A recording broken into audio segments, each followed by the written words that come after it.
And now sports with Chris Duerr from the Little Jess Chrysler Dodge Jeep and Ram Sports Desk. Trying to follow up a state basketball title is no small affair, but spring sports are far from an afterthought at Winchester West Central, which just might be the home to the brightest pitching prospect in the Tri-States right now. The name's Dalton. Dalton Hutton today taking on Griggsville Perry, but before he even got to the bump, he got plenty of support in this one. Top of the first, Carson Brown going downtown with a single right back up the middle. Mason Berry would score. It's 1-0 Cougars. They're not done. Dalton Hutton helping his own cause right here, going down deep in the zone to dig this one up for another RBI single. Then Chance Little, basketball star, out for baseball. That's not a half bad swing, and it's a nifty result. Looking like a natural right there, drives home another run at that point, actually two of them. And still later in the first inning, Carson Brown back up again and again doing damage, nearly leaving the yard, banging one off the fence right here.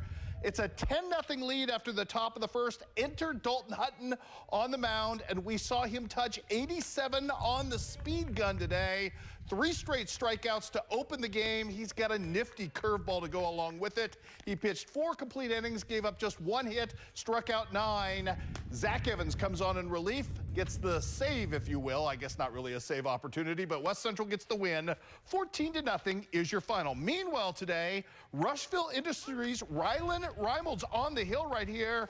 In a 4-hitter, gave up no earned runs. 2 all ball game in this one. Top of the 5th, Jordan McGinnis with a single. The runner gets held up at third at this point, trying on the go-ahead here. The steal attempt, the throw to second, not in time. The run comes home. It's 3-2 Rushville Industry. Top of the 7th in this one, Rushville Industry threatening again. How about this? Bennett Freitag with a pop-up. Connor Allen out in center field turns the rare 8-3 double play for his squad in this one. Good stuff happening right there. 8-3, so Pittsfield's got a chance. They have not lost this season. 2 outs down to their final out. It starts with Luke Sachs with a single, Brennan Tomhave with a double. So the tying and go-ahead run are in scoring position. But you know what? Great play by Bennett Freitag. Knocks it out at third base. And yes, Rushville Industry hands Pittsfield its first loss of the season. 3-2 is your final. On the scoreboard today, big win for the West Prairie Cyclones over Rova Williamsfield. In this one, the freshman, Matt Whitman, doing the deed on the hill. 15 strikeouts for him. Also, Unity today wins over Biggsville West Central with a walk-off walk. Quincy High School in a high-scoring affair led Palmyra 11-1 after the first inning. Hangs on to win this one, do the Blue Devils 15-9. Brown County, too much for Calhoun today. Route Catholic jumps all over North Green. Big day for Isaac Long.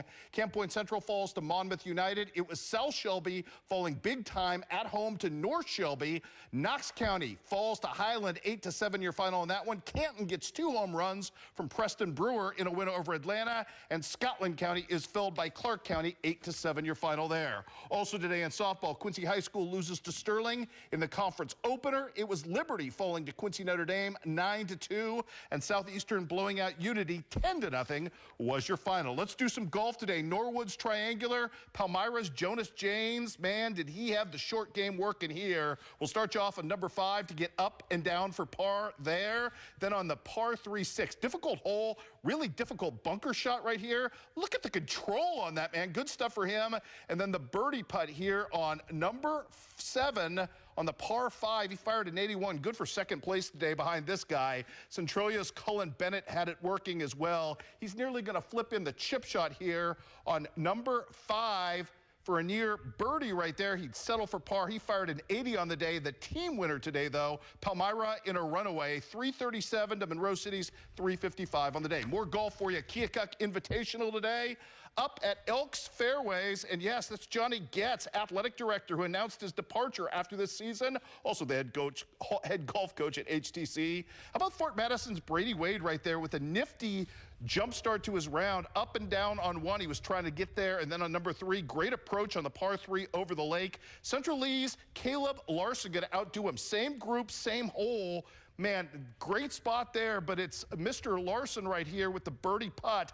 Going to roll that home as part of a round of 84. Good for third place. Larson was dealing today, as was Central Lee. They would be the team champs in this event with a score of 330. But the story on the day, Chase Eklund from Keokuk tying Right there, Brady Wade with an 81 scorecard playoff goes to Wade, who gets the win. Congratulations to him. A couple of other quick scores to get you through. Hannibal, a winner today in a four-team affair down at Fulton, led by Quinn Thomas. Who else was your medalist? Also in soccer today, Quincy Notre Dame over Canton 6-1. Hannibal 5-1 over Moberly. Fort Madison wins in a shutout 4-0 over Meepo. And Quincy High rallies back to beat Sacred Heart Griffin 2-1, your final. Finally tonight, Mark Twain boys basketball is under new leadership, announcing the hire today of former Monroe City star Kalen Kendrick O'Brien for the 24-25 season.